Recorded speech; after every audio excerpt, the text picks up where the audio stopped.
Have you ever had a thought, a genuine, honest question about life, about people, about the world, and then immediately felt like you couldn't say it out loud? Maybe it was a question about religion, or about war, or about other people.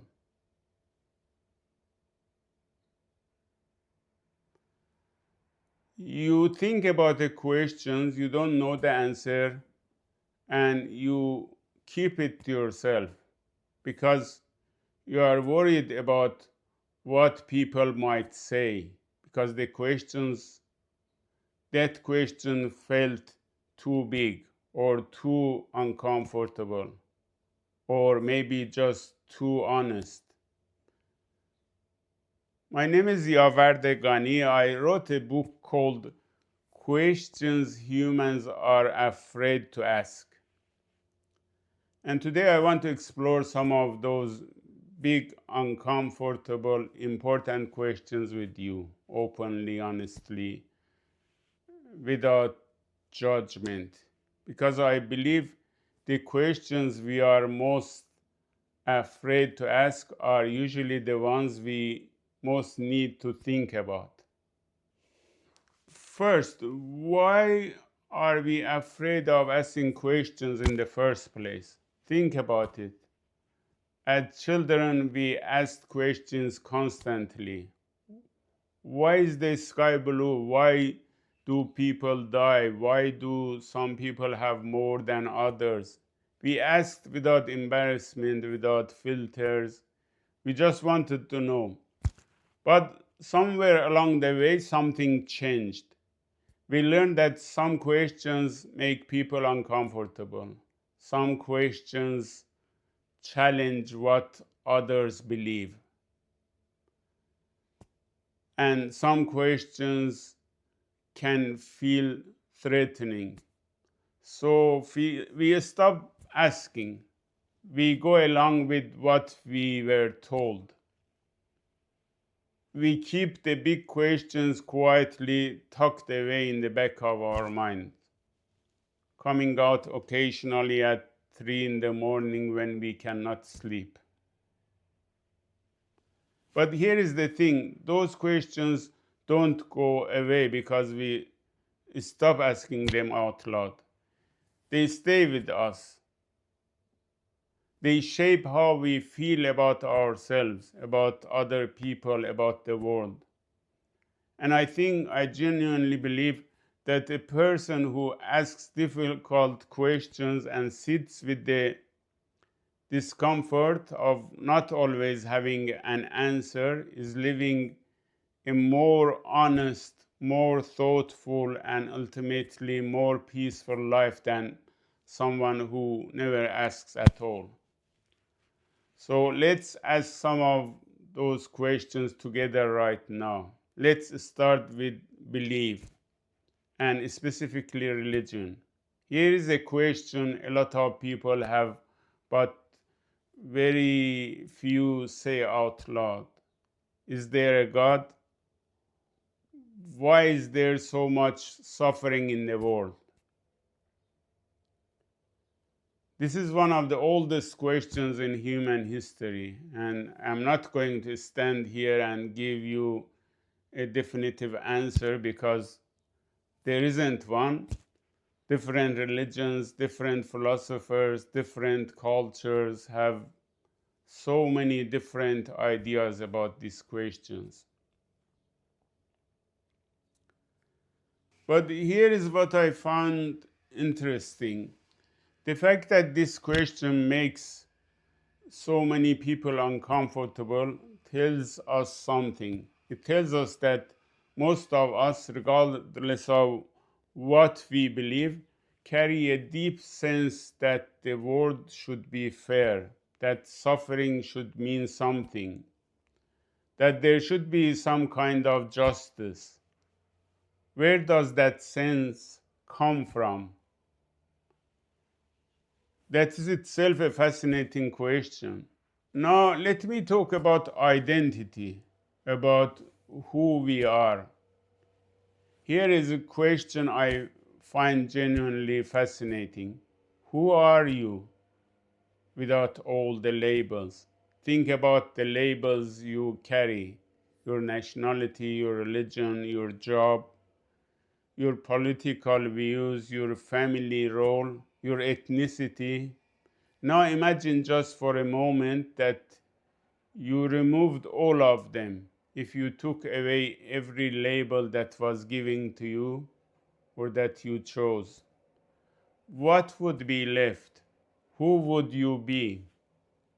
This is not a trick question, it is one of the most important questions a human being can ask themselves. Because so much of what we fight about, so much of what divides us come from our fierce attachment to those labels. We defend them, we judge others by them. We sometimes even hurt each other because of them. But under every label, under every nationality, every political identity, there is just a person,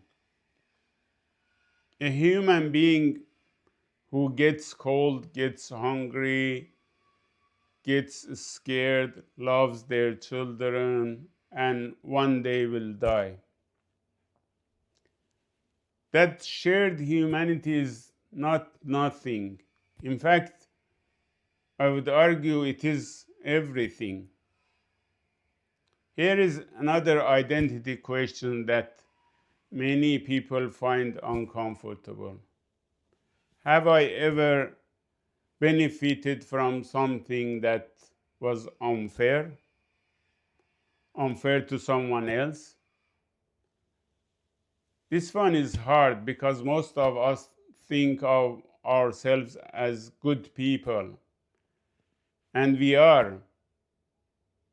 But good people can still benefit from unfair systems, unfair history, unfair circumstances. Asking this question is not about guilt, it is about honesty, and honesty, uncomfortable as it is, always the starting point for something better. Now, for the moment, let's talk about war, because this is one of the biggest contradictions in human nature.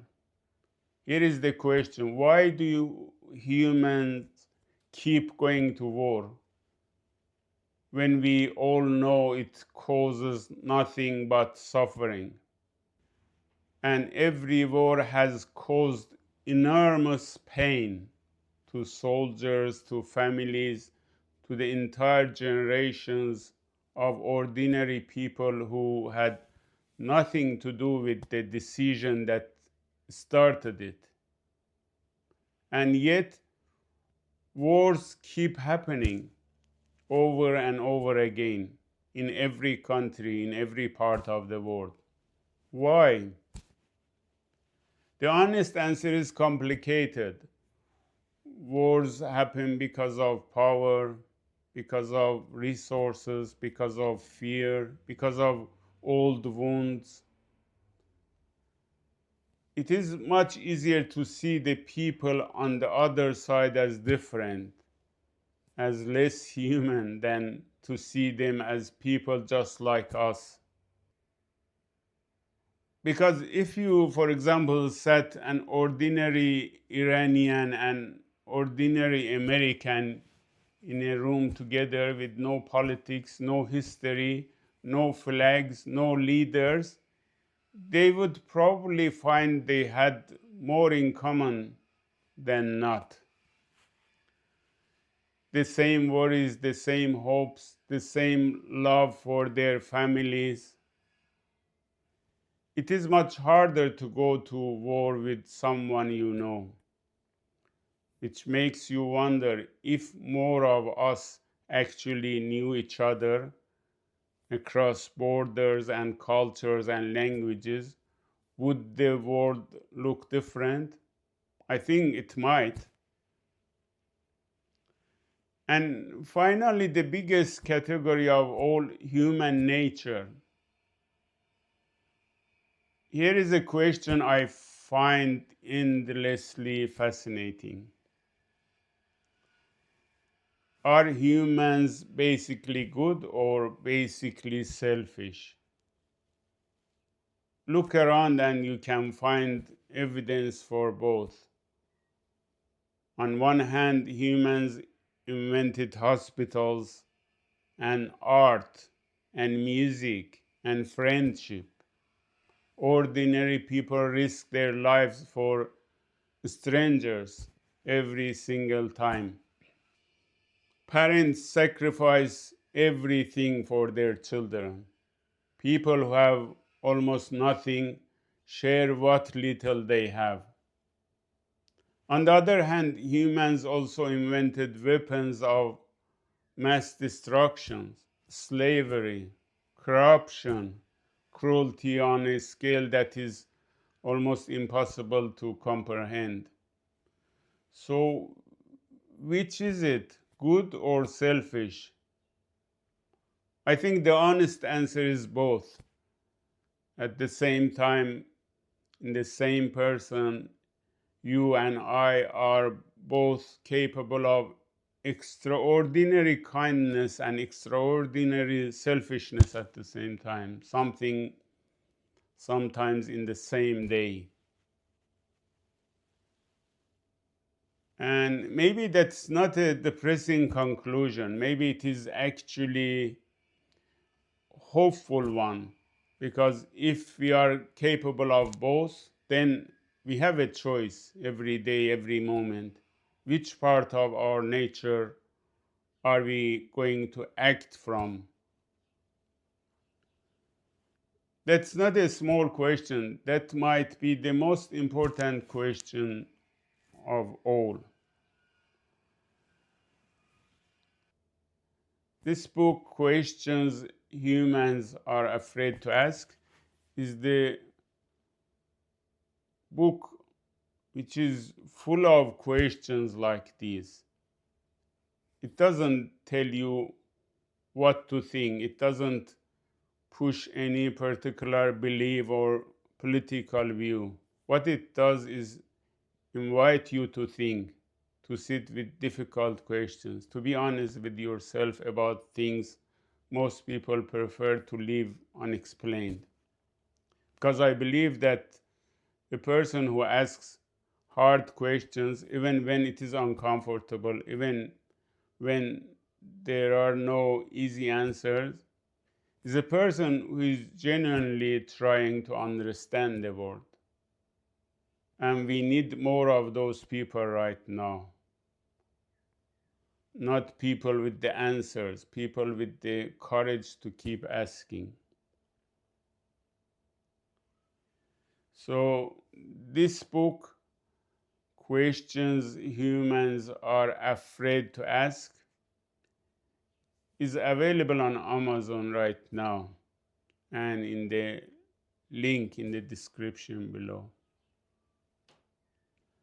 Thank you very much for watching.